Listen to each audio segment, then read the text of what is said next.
ไม่มีเวลาไปหาเมียน้อย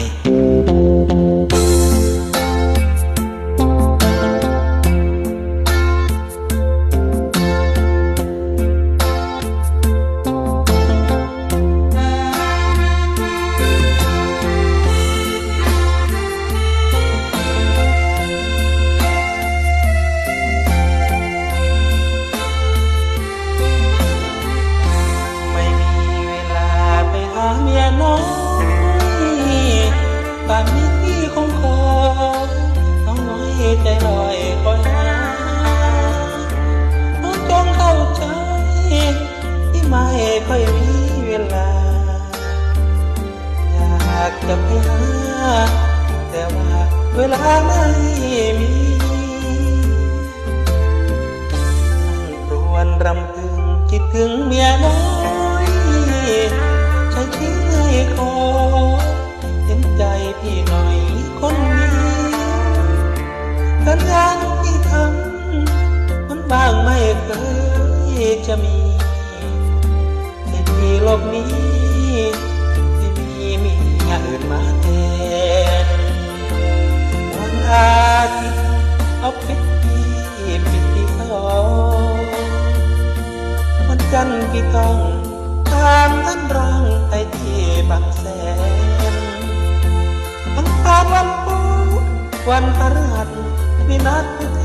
นวันศุกร์อยู่กำแพงแสนวันเสาร์ผู้แทนประชุมสภา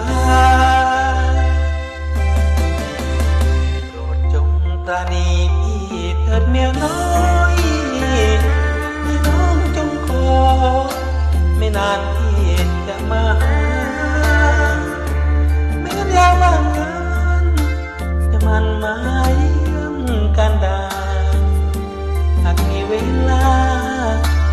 จะมาหอมแก้มทุกคื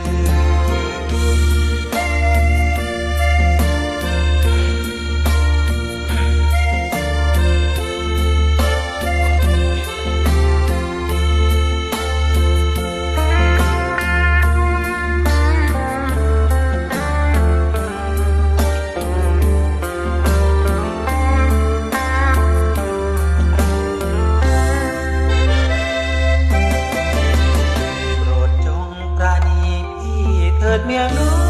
ยเคยขอไม่นานพี่จะมาแม้ยามว่างงานจะมันมาเยี่ยมกันดาหากมีเวลาจะมาหอมแก้มทุกคืน